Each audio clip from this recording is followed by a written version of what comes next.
World of Warcraft, Tides of Darkness, by Aaron Rosenberg. Chapter 19. They're not coming back. Young Thurbeck turned, startled by his leader's sudden pronouncement. What do you mean? He asked. Doomhammer grimaced. The rest of the Horde. They're not coming. Thurbeck looked around. You sent them away, down the Great Sea. He pointed out carefully, wary of drawing his superior's wrath. It will take them many days to return. They have dragons, you fool. Doomhammer's fist lashed out, catching Thurbeck across the cheek and sending the younger orc staggering back. The Dragon Riders would have been here days ago to inform us of the troops' progress. Something has happened. The fleet is gone, and the bulk of our forces with it. Thurbeck nodded, rubbing his cheek sullenly with one hand, but said nothing. He didn't have to. Doomhammer knew what his second was thinking. If he had not sent the other clans after Gul'dan in the first place, this would not be an issue now. Doomhammer grounded his teeth together.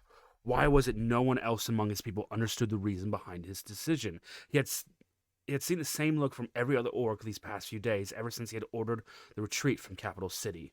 The gates had already been showing small cracks and bowed with each strike of the battering ram. The city's guards had long since exhausted their oil supplies and reduced to pouring boiling water on them. The Alliance forces had been pushed back across the lake and were being held at the bridge. They had almost won. Another day, 2 at the most, and the city would have cracked. And then he had sent the army away, leaving them too weak to continue here. Nor had the Alliance been slow to capitalize on the sudden reversal. The humans had poured across the bridge immediately after the Black Hands had led their clan away, crushing through a handful of remaining orc defenders and pushing their way out onto the battlefield. The orcs have found themselves trapped between horsemen and foot soldiers on one side and entrenched guards on the other, and they had no help in sight. It would take days or even weeks for the rest of the Horde to return, just as Thurbeck had said, and that was assuming they were able to defeat Gul'dan and his warlocks and his ogres, and whatever else he had conjured to aid them in his treachery. The warriors still trapped in or beyond the mountains he had to assume were dead by now, killed by whatever humans had retaken the passes and closed that route to them. The orcs standing before the city were all he had left for the assault. So he had ordered the retreat. He had hoped the other clans would counter them on the way, but the dragons at least should have been here long before. Something had definitely gone wrong, and he blamed Gul'dan for all of it. Even if the warlock had not personally killed the Horde's warriors, it was his betrayal that forced Doomhammer to split his forces. And he had been forced. He had made personal vows to the ancestral spirits that he would not allow this race to continue as it had. He would fight the corruption, the bloodlust, the savagery at every turn, using every weapon at his command. Winning the war did not matter. His own survival meant nothing. Without honor, they were mere animals, less than animals, because they had the potential to be more, much more, and had a noble history they had thrown away for blood and combat and hatred. If he allowed Gul'dan to escape unpunished, he would have been guilty of allowing such selfishness, even encouraging it, and would have been partly responsible for the further degradation of the entire race. At least this way, he could say he had done his best, Doomhammer decided. He had upheld his honor, and through him, the honor of the Horde. They might lose to the humans, but they would do so proudly on their feet and with weapons in their hands, not howling or sniveling.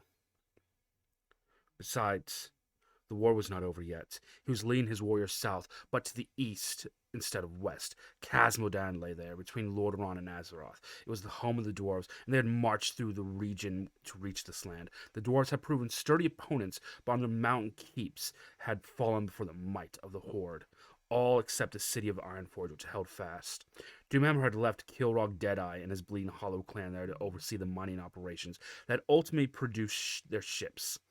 If he could lead his own warriors back there and reunite with Kilrog, they would have a substantial force again, enough to turn on the pursuing alliance and destroy them in turn.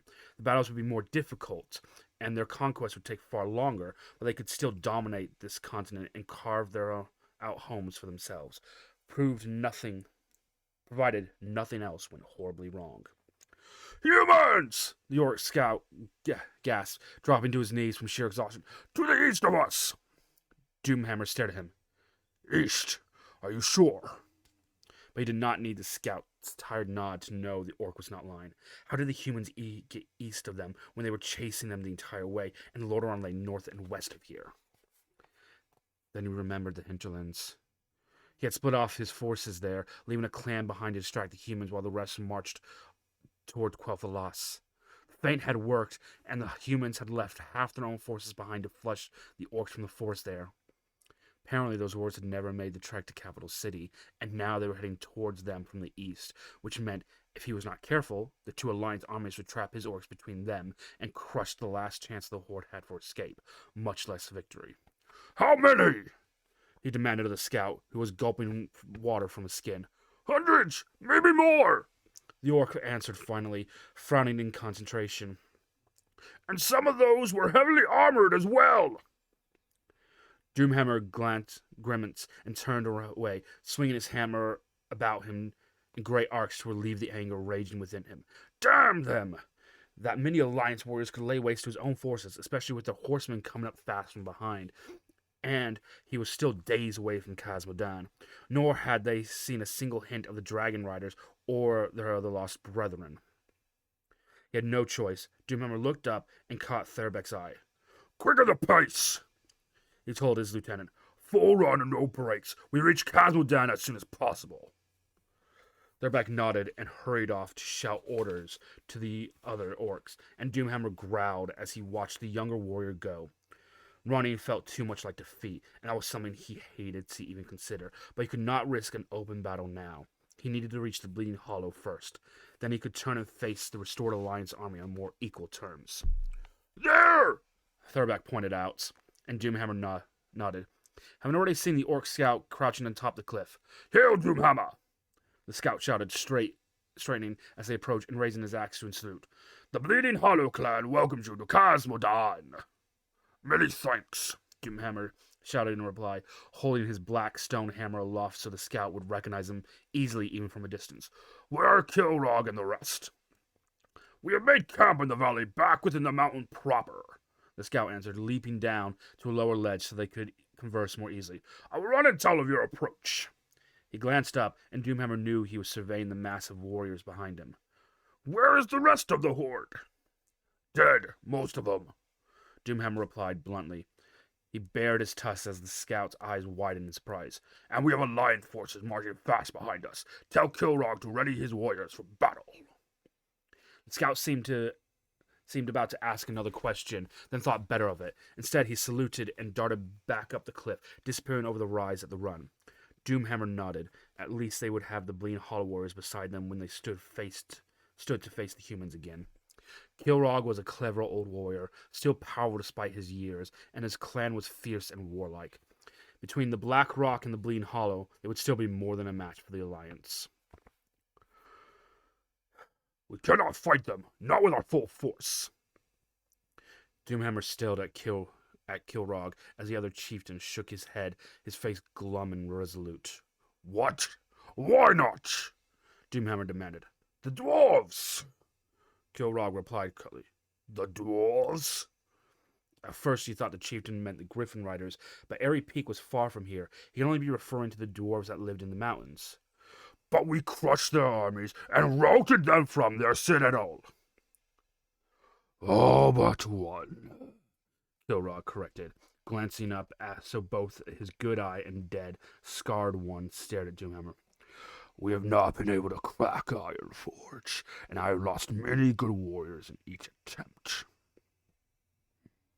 Then leave it, Doomhammer insisted. We do not need it now. We must turn on the humans before they can cross the land bridges and mass on the side of the channel. Once we have destroyed their army, we can fall upon Ironforge and rip it open. Then station our own warriors there while we march north again, finishing our conquest there. But Kilrog shook his head. The dwarves are too fierce and leave at our backs, he stated. I have fought them many times these past few months, and I tell you true, if we let them boil from their fortress and fall upon us like angry wasps. Each time we crushed one of their citadels, the survivors fled to Ironforge, and it took them in. I can only guess how deep its levels run, but the whole of the dwarf nation lurk within it, and await a chance for revenge. If we do not guard that place and keep it too busy to emerge, we will face not one army, but two. Doomhammer paced, considering this new information. He trusted Kilrog's judgment, but that meant they would not have enough warriors to stand against the Alliance here and hope to win. He would need to keep moving. Stay here, he told Kilrog finally. Keep as many warriors as you need to hold the dwarves, and hurry the humans. I will lead the rest to Blackrock Spire, where we can make our stand from within its sturdy walls. He glanced up at the older chieftain. If you can bring your warriors there afterwards, perhaps you can fall on the humans from behind, or perhaps more of our people will appear, either from the sea or from the dark portal. He straightened. But Blackrock Spire is our strong point. If we cannot defeat the humans there, we cannot hold them anywhere, and this war is lost. Kilrog nodded. For a second, he eyed the Horde war chief, and when he spoke, it was more softly than Doomhammer had ever heard the grizzled old chieftain. You made the right choice, Kilrog assured him. I know, too, the depths of Gul'dan's treachery. He would have taken us back to the days before the portal opened, when we were nearly mad with rage and hunger and desperation. He nodded. Whatever else happens, you have given our people back their honor. Doomhammer nodded back, feeling a sudden respect and even affection for the one-eyed chieftain he had always feared and disliked. He'd always considered Kilrog a brutish, savage warrior, more interested in glory than honor. Perhaps he'd been wrong all these years. Thank you, he said finally. There was nothing more to say, and so he turned and walked away, back toward his own clan. There were other orders to hand out, and another march to begin. Possibly the last. Chapter 20. Tyrellian! Tyrellian glanced up at the shout, unable to believe his ears. But there, riding toward him, was a large man in full armor, the lion symbol of Stormwind glittering gold on his battered shield, and the hilt of a massive sword rose above one shoulder. Lord Lothar! Amazed, Tyrellian rose from his seat by the campfire and stood staring as the champion of Stormwind and the commander of the Alliance reined in his horse. Then the older man had dismounted and was clapping him on the back. Good to see you, lad. He could hear the genuine affection in Lothar's voice. They said I'd find you here. They? Tyrellian glanced around, still confused by his leader's sudden appearance. The elves, Lothar explained, pulling off his helm and running a hand over his bald pate. He looked tired but pleased. I ran across Illyria and Theron, and the others as I was trandering north. They told me what had happened at Capital City, and that you had brought the rest of the army this way, pursuing what was left of the Horde. He clasped him around the shoulders. Good job, man. I had a lot of help, Tyrellian protested, pleased but discomforted by his hero's praise. And truth to tell, I'm not entirely sure what happened. He and Lothar sat down again, the older man gratefully accepting some food and a wineskin from Khadgar, and Tyrellian explained. He had been as surprised as anyone when the bulk of the Horde forces had turned away from the capital city and marched rapidly south. Then he had received a report from Proudmoore about the naval battle and its outcome. The rest of the Horde wasn't strong enough to stand against us, especially with King Tyrannus pounding them every time they approached the city's walls, he concluded. And their leader must have known it, so he retreated. We've been chasing them ever since. It may have been waiting for those orcs to return from sea, Lothar commented, gnawing on his hulk of cheese. When they didn't, he must have known he was in trouble. He grinned. Besides, closing the mountains behind him meant no escape route and no reinforcements from there either. Tyrellian, you heard about Paranode, then? Aye. Lothar's expression turned grim. How a man could turn against his own race, I'll never understand. But thanks to Trollbane, we don't have to worry about Altaric anymore. And the hinterlands? Khadgar asked. Orc free, Lothar replied. Took us a while to find all of them. Some have burrowed deep and even carved out homes beneath the ground, where they could disappear when we chased them. But we got them at last. The Wildhammers are still patrolling to make sure, of course. And the elves are heading back to Quel'Thalas to clear it as well, Thralian added. The orcs seem to have left the forest, but the trolls may still be hiding among the trees. He grinned as he thought about Illyria and her kin and their attitude toward the forest trolls. Would not want to be them when they and the rangers meet again. He glanced around. But where are Uther and the other paladins? I sent them to Lordaeron, Lothar answered, draining the wineskin and tossing it aside. They'll make sure that region's safe again, and then they'll follow us after. He smiled a little. Uther may be upset if we don't leave him anyone to fight. Thralian nodded, imagining how a zealous fellow paladin would react to discovering he had missed the end of the war. And though the orcs were still numerous, it felt as if the war was winding down.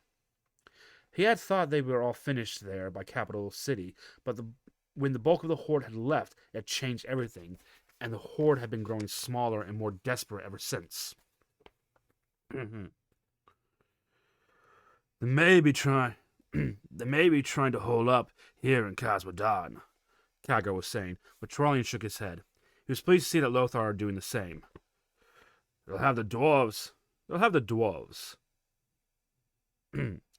dwarves to be reckoned with if they do, the champion explained. Ironforge still stands unconquered, and the dwarves will be twitching for a chance to take the fight back to the orcs and reclaim the mountains for good. We should give it to them, Thralian commented, pausing at both Lothar and Khadgar, turned to give him their full attention.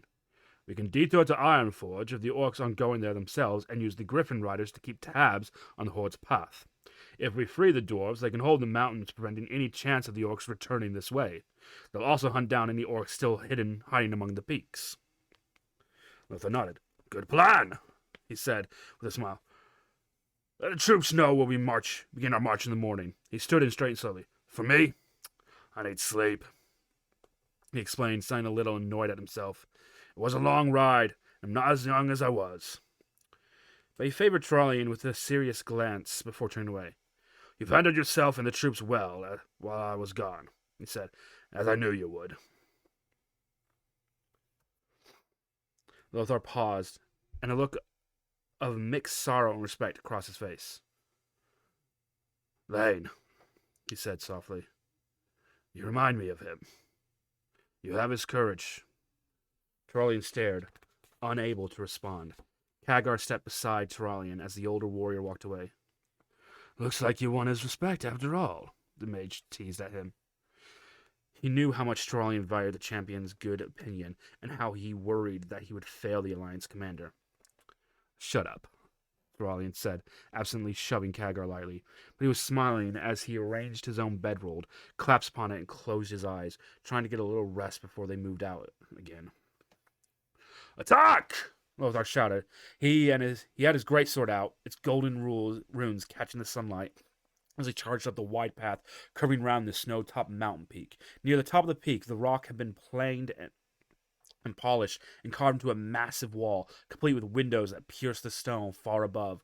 Set into that wall, atop a short flight of stairs, were a pair of truly gargantuan doors, easily 50 feet high, the image of a mighty dwarven warrior chiseled into their face. Above the doors soared a majestic arch, and within it was engraved the image of a heavy anvil. It was an awe-inspiring sight, the entrance to Ironforge. The heavy doors were closed fast, of course, and no other entrances or openings were visible, which did not stop the orcs from pounding against both that portal and the rocks around it, trying in vain to batter down the dwarves' ancient defenses. It was these orcs Lothar and his soldiers targeted now as they reached the top of the path and emerged onto the wide snowy ledge, facing those colossal doors. The orcs spun around, surprised they had been so busy with their own attack that between that and the wind that whipped past the peak, they had not heard the Alliance approach. Now, they tried desperately to bring weapons to bear against this new enemy, but the first row of orcs were mowed down before they could even turn around to face their attackers. Do not let up! Lothar shouted, his sword lopping off one orc's arm, then splitting another up the middle. Drive them back against the rocks! His men raised their shields accordingly and advanced steadily, using swords and spears to strike at any orcs that tried to breach the line, and otherwise content to move them bodily back against the very edifice they had been trying to breach. But, as Lothar had hoped, the dwarves were well prepared. The mammoth black doors swung open with only a faint sigh, and short, sturdy fighters in heavy mail poured through the opening, hammers and axes and pistols at the ready. They fell upon the orcs from the rear, and between them and the humans, the orcs were quickly cut down. "Ah, thanks!" one of the dwarves proclaimed, singling Lothar out. "I am Muradin's Bronzebeard, brother to King Magni, and the dwarves of Ironforge are in your debt." His thick beard hue matched his name, and his axe was notched from many battles. "Anduin Lothar, commander of the Alliance." Lothar introduced himself, offering his hand. Muradin's grasp was strong as he expected. We are happy to help. Our goal is to rid all our lands of Horde and their influence." "Aye, as it should be," Muradin agreed, nodding. He frowned. "Alliance? It was you who sent messages 12 months ago from Lordaeron." "Indeed." Lothar realized King Tyrannus must have sent messages here as well as Kel'Thalas. The king of Lordaeron had apparently left no potential ally untouched. "We have banded together for this common cause." And whither are ye bound now?" a second dwarf asked, stepping close enough to join the conversation. His face was less lined than Muradin's, but he had similar features and a matching beard. "My brother Bran," Muradin explained. "We're following the remainder of the Horde," Lothar answered. "Many of them have already fallen to us, both on land and by sea, and now we seek to vanquish the rest and end this war." The brothers looked at each other and nodded. "We'll be accompanying ye," Muradin announced. "Many of our kin will be after coming these mountains, reclaiming our ancestral strongholds, and making sure no orc remains within Khaz Modan." He grinned. "But we be bringing some lads and joining your alliance to make sure these orcs don't have trouble any sign again." "We welcome your help," Lothar said honestly. He had met dwarves once or twice before, back in Stormwind, and had always been impressed by their strength and endurance. And if these Bronzebeard dwarves were as good in combat as their Wildhammer cousins, a contingent of them would be valuable indeed. Good. We send in someone to inform our brother and to catch up with us with supplies." Muradin shouldered his axe and glanced around. "Which way did the Horde go?" Lothar glanced at Khadgar, who grinned. Then he shrugged, smiling, and pointed south. "They be heading to Blackrock Spire," Kurdrin announced, hopping down from his griffin near where Lothar and his lieutenants sat in a ring around a small campfire. He and the other Wildhammers with them had been scouting and just returned to report. "Blackrock Spire? You sure?" Muradin asked. Tyrrellian had noticed that the Wildhammers and the Bronzebeard did not get along well. No, that wasn't quite fair. They were like quarreling siblings, he thought. They liked each other, but could not resist arguing and trying to show each other up. "Of course I'm sure," Gurdrin snapped, and Skyrie cawed a soft warning beside him. "I followed him, didn't I?" Then a sly look came over his face. "Or would you be riding to see that for yourself?" Muradin and Bran beside him blanched and stepped back a pace, drawing an evil chuckle from Kurdrin. The Bronzebeards were as fond of flying as the Wildhammers were of going underground, which was not at all. "Blackrock Spire," Lothar mused. "That's the fortress on the mountain summit." The others nodded. "A strong position," he admitted. "Good vantage all around, solid fortifications, easy to defend from the surrounding mountains, probably easy to control the routes in and out." He shook his head. "Whoever their leader is, he knows what he's doing. This won't be easy." "Aye, and it be cursed as well," Muradin added. Well, it is," the other dwarf continued when the others looked at him, though Tyrrellian noticed both Bran and Kurdrin were nodding. "Our dark iron cousins." He paused to spit as if the very name was distasteful.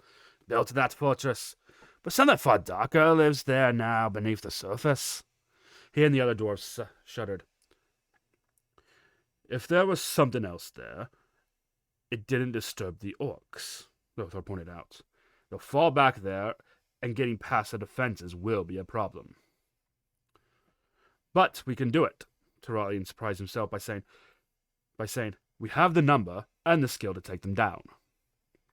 Lothar smiled at him. Yes, we do. Yes, we can do it, he agreed. It will be challenging, but anything worth doing usually is. He was about to say something else when they heard the unmistakable sound of plate mail creaking and turned to see a man striding towards them. His armor was battered but still gleaming, and on his breastplate was the same symbol Turalian wore, the image of the silver hand. As the man drew closer to them, the light of the campfire shone off his flame-red hair and beard. Uther! Lothar stood and offered his hand to the paladin, who clasped it firmly. My lord, Uther answered. He clasped Turalian's hand as well and nodded to the others. We came as soon as we could. Lordaeron is clean? Khadgar asked as Uther lowered himself onto a rock beside them. He looked tired. It is, he replied, quiet pride shining in his storm-blue eyes. My fellows and I have made sure of it. No orc remains within that land, nor are there any in the mountain alongside. For a second, Turalian felt a strange pang, as if he should have been with the rest of his order. But he had been assigned a different task by Fal himself, and was doing his duty the same as Uther and the others. Excellent, Lothar said. And you have arrived at a good time. So, Uther, we have just learned the orcs' final position, and we will reach it within... He turned to the dwarven brothers next to him. They were the most accustomed to this region, and would best know the distance involved. 5 days, Bran replied after pondering a moment. Provided they have left no surprises along the way. He glanced at his brother and nodded. And if you're going to Black Rock, we'll be going with you. We're not leaving you to face that lot alone. Adonis! I didn't see any ambushes, Gudrun said, frowning as if the question were a slight to his scouting ability. The entire horde, such as it is moving in a solid mass back to the spire. The entire horde, such as it is moving in a solid mass back to the spire. He glanced at Lothar as if seeing the champion's next question. Aye, the wild hammers be stay with ye as well. And altogether, we outnumber them, though not by a large margin, he confirmed. I don't need a large margin, Lothar replied. Just a fair fight. His face was stern. 5 days, then, he told the rest of them. In 5 days, we finish this. To Turalian, the words had been a ring of finality, even of doom. He had just hoped the doom was not their own.